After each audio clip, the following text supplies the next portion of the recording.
Hi guys! Ayan, may love shoutout sa lahat. Kumusta ang lahat?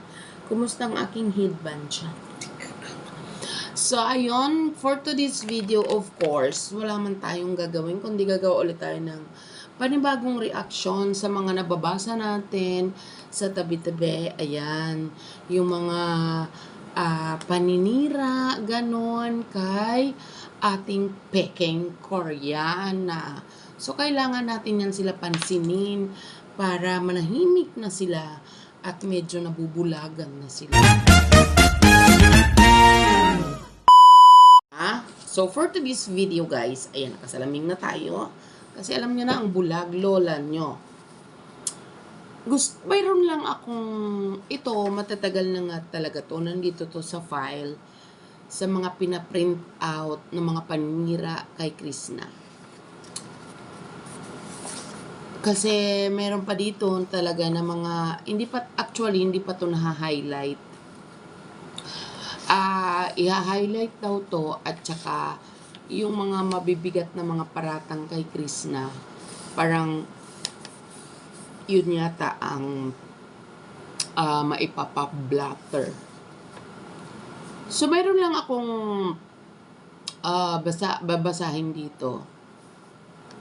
Tapos, re-reactan natin, guys. Meron, sabi ni dito ni Jenaline Obina 4452. Shout out sa iyo, ha. Babasahin ko yung comment mo doon sa dating live sa kabila. Sabi mo dito, sana di na lang yan nakita ni Sir Paul. Bakit naman? Sobrang pagkakamali ni Sir Paul, natulungan pa yan at ni Sir Paul, siya pa napasama. Support ako dati sa Chris Pao. Marami pong nakasupport before. Pero sa ginawa ni Krishna kay Sir Paul sa Mindoro, nagpatukso. Nagpatukso siya doon sa vlogger. Alam na natin yung kung sinong tinutukoy niya dito. Then, doon kasi gwapo. Tama ba na ang video niya siya sa TikTok halos makita ang susudaw, private part sa mga suot niya. Di yan kawawa. Hanggang ngayon natulong pa si Sir Paul dyan. Laki na bago sa kanya dahil sa PB team at kay Sir Paul.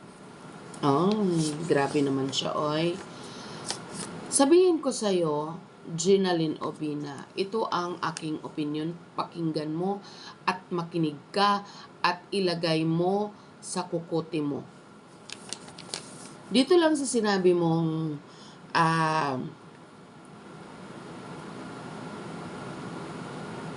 sabi niya dito, hanggang ngayon natulong pa si Sir Paul, laki na nang nabago.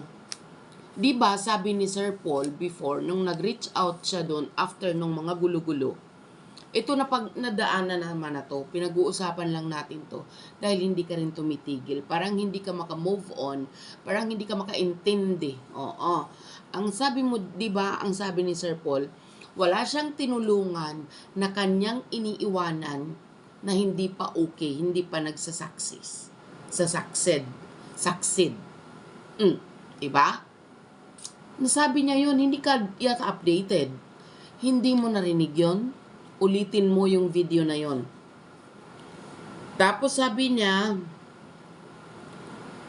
laki na daw nang nabago. Hindi ka ba masaya, Jenaline, na nabawasan ang naghihikahos sa buhay dito sa Pilipinas? Sa dinami-dami ng mga mahihirap, mga hikahos, mga hindi nakakakain kumpleto sa isang araw, hindi ka ba masaya na ito sa pamamagitan ng isang tao na may mabuting puso sa pagtulong, na-discover ang isang peking Koreana? Bakit naman parang lumalabas dito, inggit na inggit ka?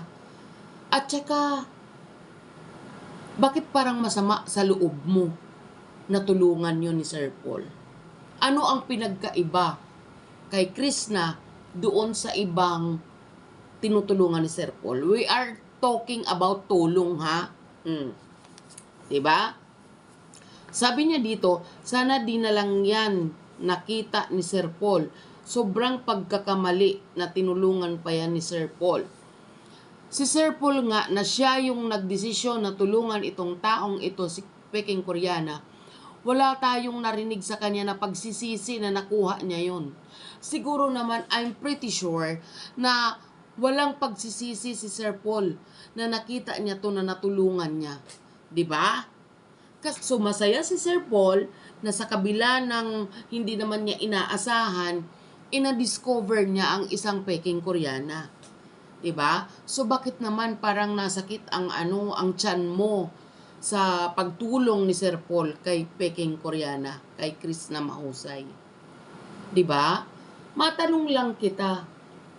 Ikaw ba ay may naambag na barya, kahit barya lang, sa kanya?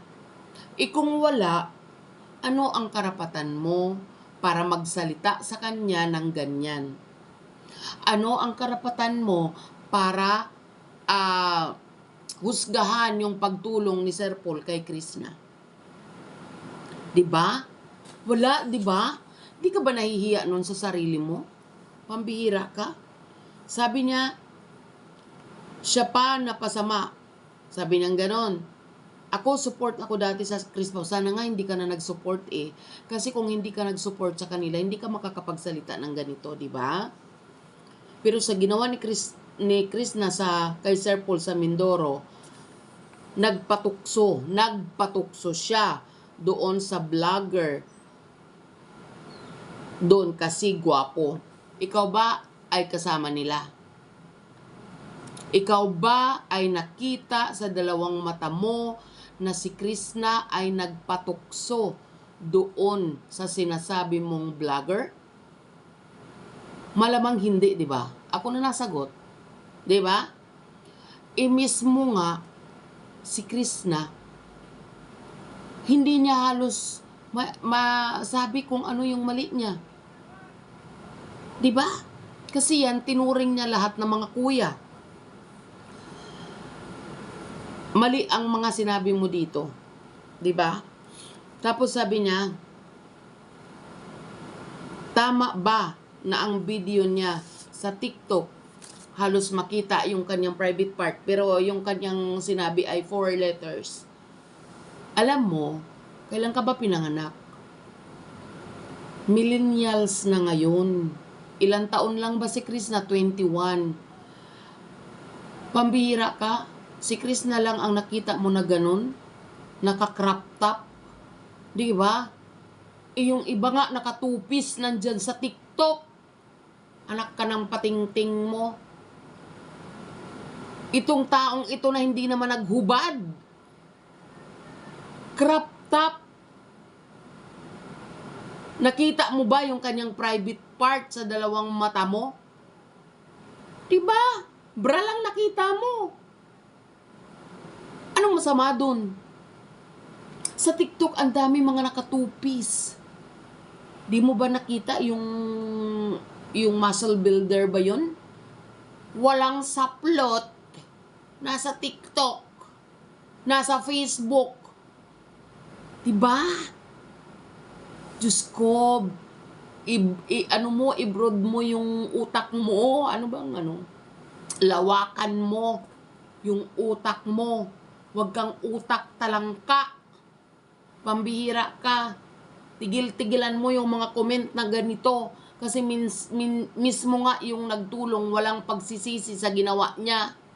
Ikaw, na wala ka namang ambag, grabe ang panghuhusga mo dito. Alam mo, sa totoo lang itong comment mong ito, kahit magdadakdak ako dito may basihan. At lahat ito, naka-print out na. Diba? Ano ka pa sikat? Samantalang yung pinag-uusapan doon sa live na yon kung saan ka nag-comment ay about kay kumaring OFW. Bakit napunta kay Krishna? Si Krishna ba nagsalita ng masama kay Sir Paul? Diba? Lagi niyong isinisiksik ang pangalang Krishna sa mga live kahit hindi naman siya ang pinag-uusapan. Diba? Porkit hindi kayo napapansin ng nagla-live, pero dito papansinin, iisa-isahin. Para magising kayo sa katotohanan yung mali nyo. Na hindi wala kayong karapatan na manghusga sa kahit sino, lalong-lalo na kay Krishna. Dahil wala kayong mga ambag. Buhay niya yan. At kahit pa anong gawin niya, anong ginawa niya, wala kang pakialam. Kasi sila yun, hindi ka naman naandon. Diba? Diyos ko, day. Alam mo, tumahimik ka na lang kung wala kang magandang sasabihin. Sa totoo lang, ito, sasabihin mo na nagpatukso, may katibayan ka ba? Tanong lang, may katibayan ka ba na nagpatukso siya? Ha? Ginalyn Obina? I-comment mo dyan kung may katibayan ka, magsusorry ako dito. Pero kung wala, nako, may aabutin ka dito sa comment mo. Promise. Kasi sobra kayo. Isa ka sa mga mapanghusgang tao. Sa totoo lang. Yun lang, guys. Kasi nakakainis yung mga ganito eh. Pero nyo, nakakapag-compose ng mahabang comment para lang manira, manghusga. Mambintang na wala namang pinanghahawakan ng mga basihan, mga ebidensya para magsalita kayo ng ganito. 'Di ba?